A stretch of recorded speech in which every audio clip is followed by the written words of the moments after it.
Brosives, the market's bleeding out a little bit here. So we had a big dump in the market yesterday, from the bear flag. It looks like the QQQ's dumped about 10 points, give or take.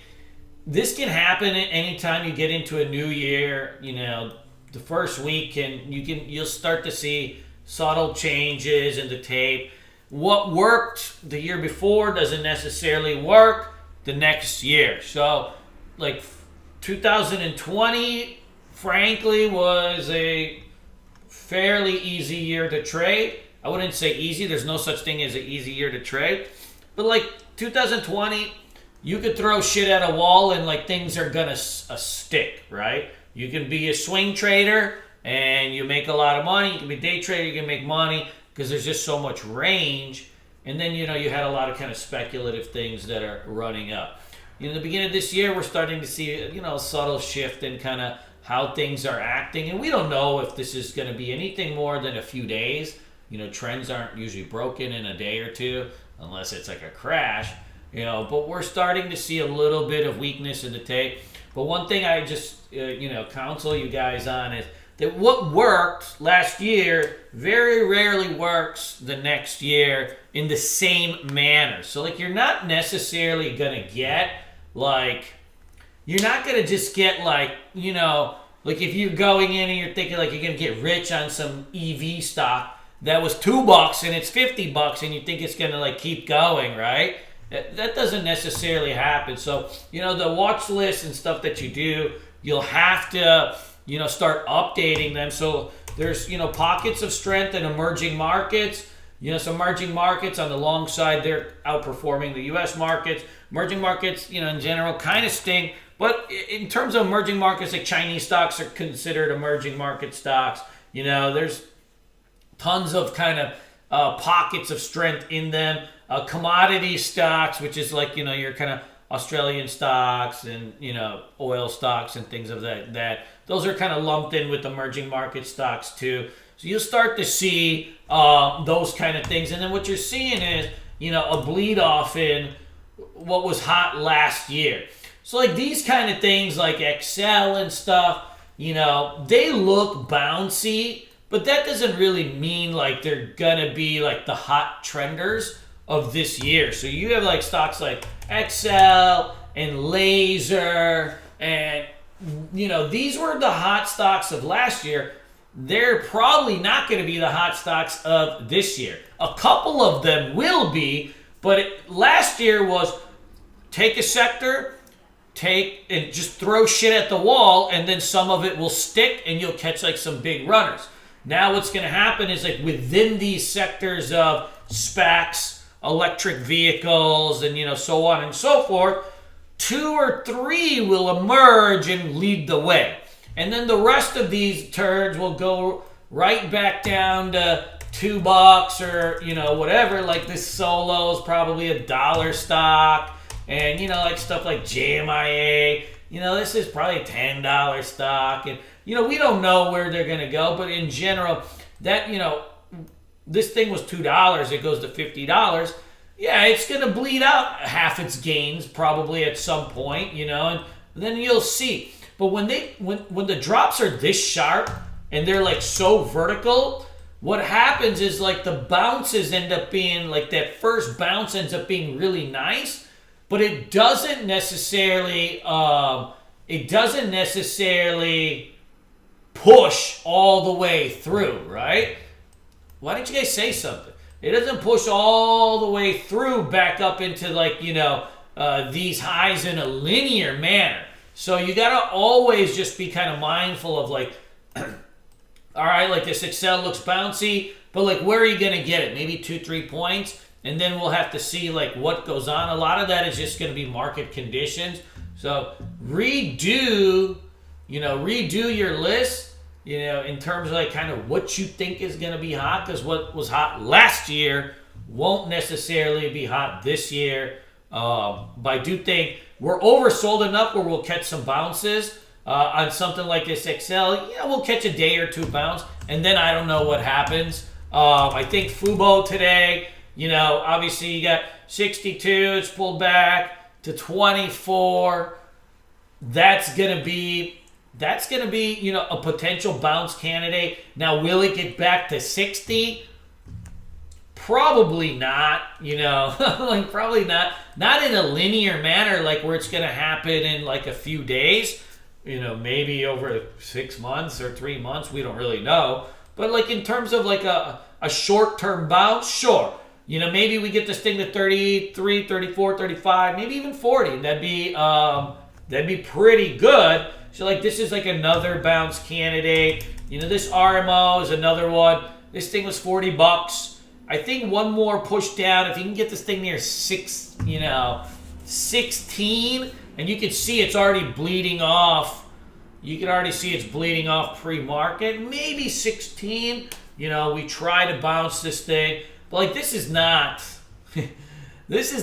when your moving averages are pointing up, everything works and it just becomes really easy. When they start to push back down, what happens is the structure of the trade and how it moves changes. And so now, yeah, you'll get a bounce, but it's not going to be like when it's like this. And to get your MAs flat and starting to point up, you need a big fucking base. You got to break out. There's a lot of work that you would need to do. So for like that same kind of thing to happen, you would need something after this is a very, very big pullback. You would really need like 1 to 2 to 3 months of sideways to flatten out your EMAs, curl back up. So these charts are broken, but they'll give us a bounce, but they're fucking broken. Like they'll give us a bounce, but they're not going to be coming back in here. So big part of your guys' homework should be this, this week is like, all right, like if I can't trade, if SPACs are not going to be easy and electric vehicles aren't going to be easy, then, where's the action coming in? So just kind of some food for thought. Chinese stocks, I think, are still holding up. I keep this PDD on your watch list. It dumped off 10 points yesterday, but it's just coming back into the breakout spot. I think that's like a pretty good look over here. And, you're seeing the last few days like a push in kind of the FXI. And there's got to be a better ETF for China, isn't there? The FXI is old. ETF, FXP, there's a whole fucking shitload of these things now, huh? No, who the fuck knows which one there, right? So we'll see. I don't know if these things hold up because, like I said, the tape was super weak yesterday. But we'll give it a whirl if we need to. But I think we still keep shorting these battery stocks. We had a good run on shorting Blink yesterday. It's on its 20 SMA, which is a little bit troublesome. But you may just dump under today. If we don't catch a bounce like right at the open, then I think we'll start to, bleed out a little bit more.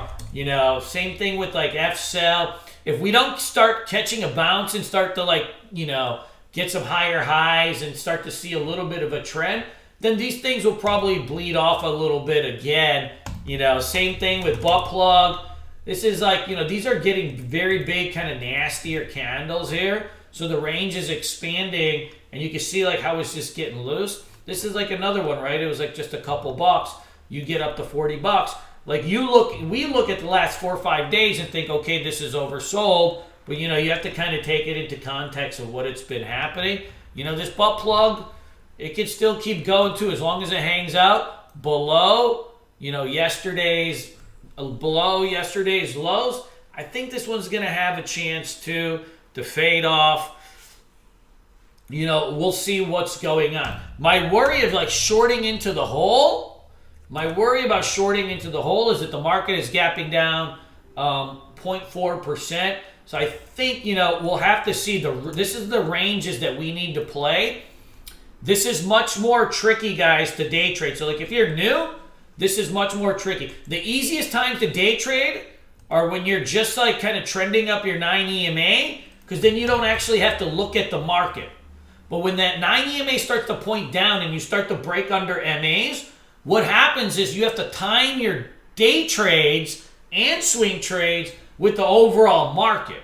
And that becomes a much bigger pain in the ass. That's why like a lot of new traders or a lot of people that, I'll chat with, or even new swing traders, like we always tell them, like, hey, when just bide your time.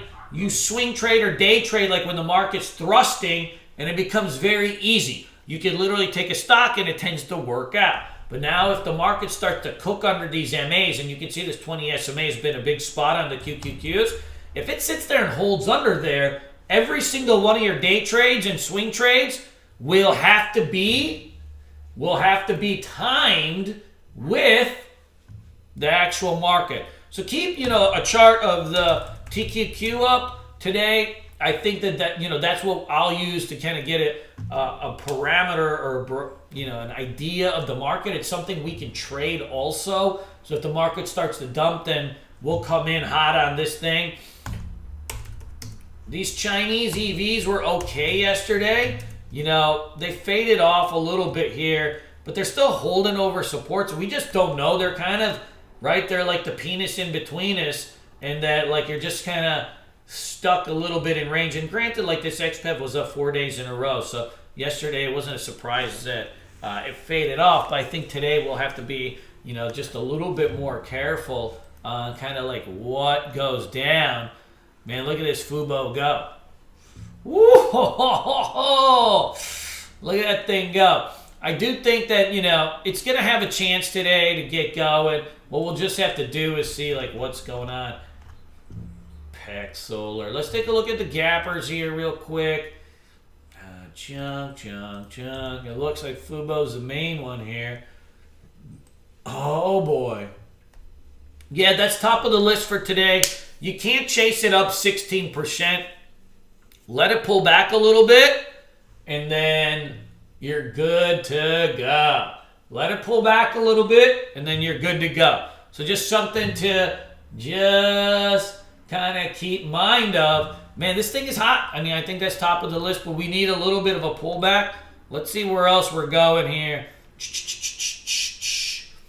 I think battery stocks we short today if the market starts to fade off. Butt plug is top of the list. You know what? Apps could work too, Armand.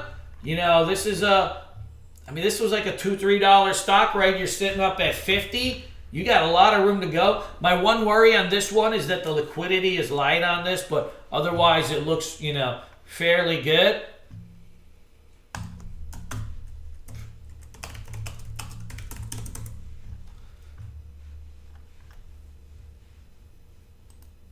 Dun, dun, dun, dun. Anybody see any other good earnings plays they like? Let's see on the downside what we got. BT. Yo, so this BT. Watch the bottom of this candle, and it's already starting to pierce. This is a 15-minute chart. You have this from January 4th, so just yesterday. This 25 is important. If it loses this 25, then I think, this thing's got room to fall. So let's see how this thing opens. It's down 17% today, right? So we can't chase it into the hole. Let's see if we get a little bit of a pop here because the SSR will be on. Let's let it pop back into like this 28, 29. Watch for lower highs. And if it can get that, then I think you're going to be in a good spot. Frankly, I think we short this, sorry for the swearing, I think we short this laser too. If we need to, if the market bounce don't hold.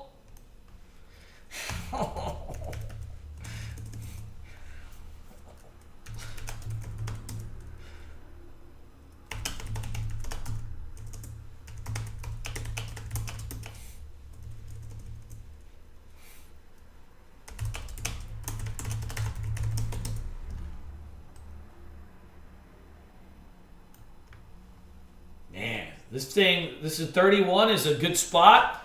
If we get a little bit of pop at the open, let's take this piggy down.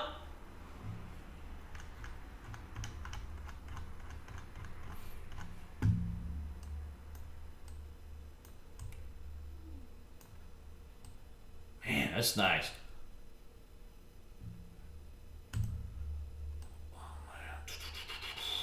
One pop into 31. We'll take this piggy down. All right. Now, once again, like we don't want to short into the hole on this. You know, this lemonade was a bleeder yesterday too. We got some room to fall, maybe down to 100. Now, couple things, guys. We got to be careful, like not, overloading on the short side. We don't necessarily know if the market's going to keep rolling today. What we do have, right? What we do have is signs that there is some weakness in the tape. So I want to come in once again. Fubo long. Emerging market stocks like Chinese stocks, PDD, Baidu, long. Commodity stocks are still holding up, like FCX. If you need like a couple swings, this DVN, if it breaks this kind of range over here, that can work. And then we want to short, right, all these turd battery stocks. That's right, Mr. Mike. Mugatu. Mike Mugatu. Man, that's a fucking epic name. So laser short, plug, bleeder, butt plug, bleeder. Good. J-Lo, what's going on? Jordan Lopez. Yes, J-Nug is coming out of range. So let's take a look here. First of all, silver has a big trend line break that's starting to set up. So I think that silver is going to probably outperform at, and you're going to start to get some push in, either silver ETFs or silver. And if you see gold is starting to come out of like a long-term kind of, I don't even know what you'd call this, right? A channel, I guess. It's starting to come out of this zone, and you're starting to test this previous high, and that'll really give it the confirmation if it can kind of hold over this 184. So at that point, you could go in and live like a JNUG lifestyle or a Nugget lifestyle. These aren't just ETFs. They're movements. They're part of who we are. These things can be incredible. So I keep them on the watch list. They're a little bit tricky to trade, frankly. When they gap up too big like yesterday, but today there's not much of a gap. So I think you're gonna be okay, Adam. I put them in GRSV. I don't know about this one. It doesn't do enough volume, brother. Look at how these candles are. When you see the candles like that, it's a no buenos. QS, so yes, I think we get a dead cat bounce on QS at about 45 to 48, somewhere in that zone, 45, 48. You get a, dead cat bounce on this. The lockup on this was ruthless. I mean, not the lockup, the dilution on this was pretty ruthless. I've never seen a new company just come out hot and say, like, dilute their shares, 300 million. It's fucking kind of awesome.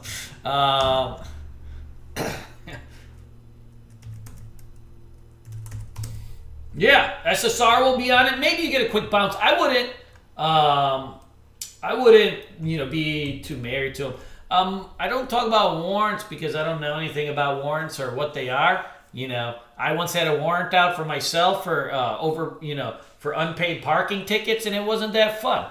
But beyond that, I don't know anything about warrants. So I stick with what I know. I'm just a simple man trying to make $1. Guys, that's the list.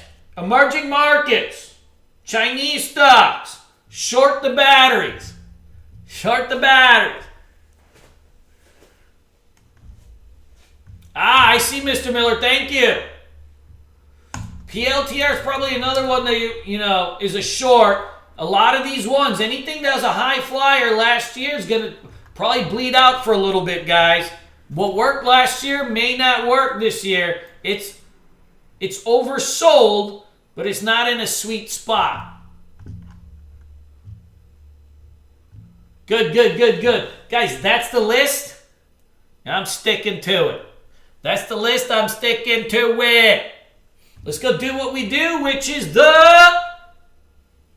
Do. Good.